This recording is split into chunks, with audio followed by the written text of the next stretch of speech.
भाइयों बहनों, मनु के एक पुत्र हैं जिनका नाम है सरियात, राजा सरियात। राजा सरियात की एक बेटी है जिनका नाम है सुकन्या। क्या नाम है माताओं बहनों? बोलती रहो मैया जी, क्या नाम है? सुकन्या। अच्छा, बिटिया लायकदार हो तो उसको क्या कहा जाता है? सुकन्या।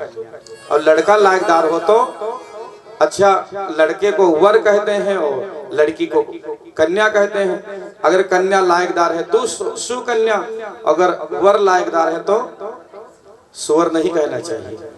एक जगह हमने कहा कि लड़की लायकदार हो तो सुकन्या और वर लायकदार हो तो एक जनी कहें सुवर, तो वर में सु नहीं लगाएंगे, नहीं तो महाराज इसके अर्थ में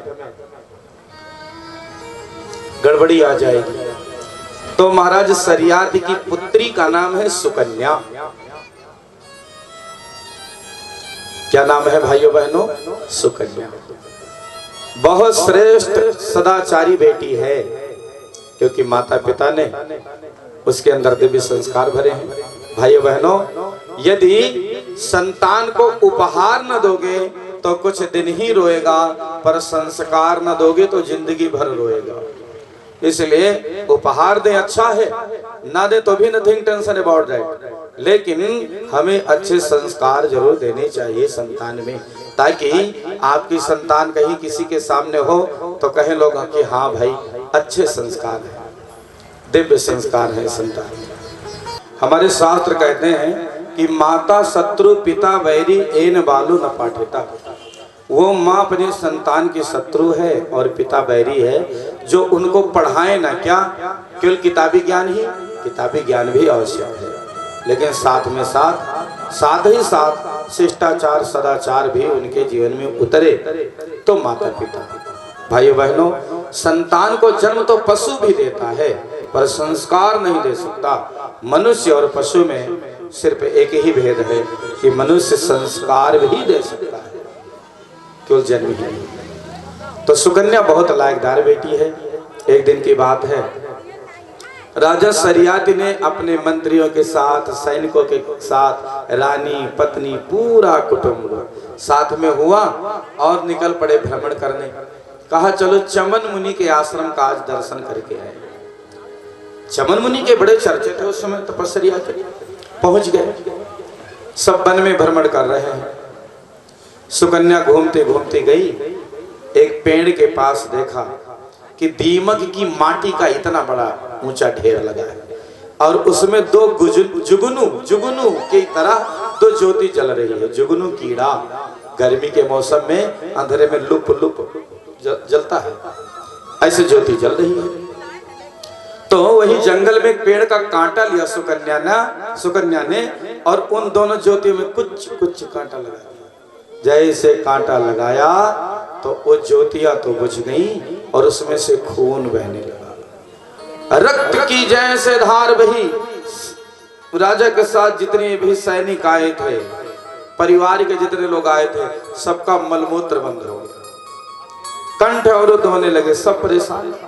राजा के पास दौड़े दौड़े गए, महाराज महाराज ये क्या हो रहा है, तो अनर्थ हो जाएगा। राजा ने कहा किसी ने चमन मुनि का अपराध तो नहीं कर दिया। सबसे पूछने लगे तो बेटी ने कहा कि पिताजी, हमने एक दीमक की माटी के ढेर में जुगनू की ज्योति देखी थी, उसमें कांटा चुभ दिया। सब दौड़े दौड़े गए, उस मिट्टी को हटाया तो देखा कि उस माटी के अंदर चमन मुनि तपस्या कर रहे थे। पूरे शरीर में दीमक की मिट्टी लगी हुई थी, केवल उनकी आंखें खुली थी जो बाहर जुगनी की तरह दिख रही थी। उनकी आंखें पधार गई।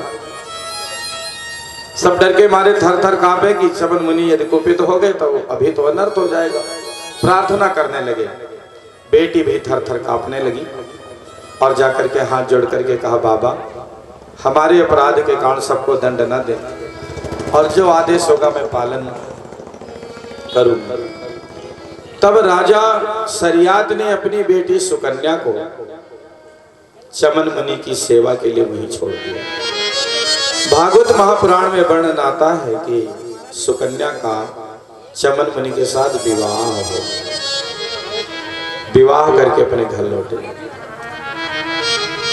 हमारे यहाँ नवयुवक भाई बहन बैठे हैं, उनको भी मेरी प्रार्थना है कि आज के समय में जैसे थोड़ा होशदार हुए, पढ़ाई लिखाई करने पहुँचे, तो उनके खोपड़ी पर एक भूत सवार होता है जिसका नाम है प्यार।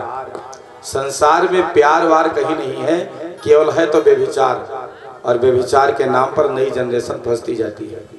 इसलिए शादी विवाह जैसे गंभीर मुद्दों में ठीक है आप अपने मनमानी करें, अलग बात है, लेकिन माता पिता के विचार के प्रतिकूल उनसे उलझ कर जितनी शादियां होती है उसमें महाराज सुख शांति की प्राप्ति नहीं होती है।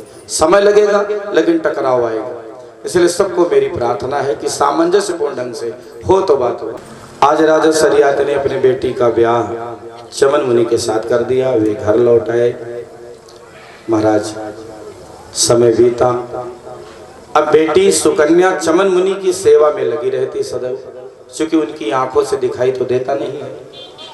पानी लाना, स्नान कराना, भोजन की व्यवस्था करना, उनकी सेवा सत्कार में सदा बेटी लगी रहती। एक दिन की बात है, अश्विनी कुमार आए। अश्विनी कुमार का नाम सब लोग जानते हैं क्योंकि देवताओं के वैद्य का नाम है अश्विनी कुमार। क्या नाम है माताओं बहनों? बोलती रहो मैया जी, ध्यान कहाँ है?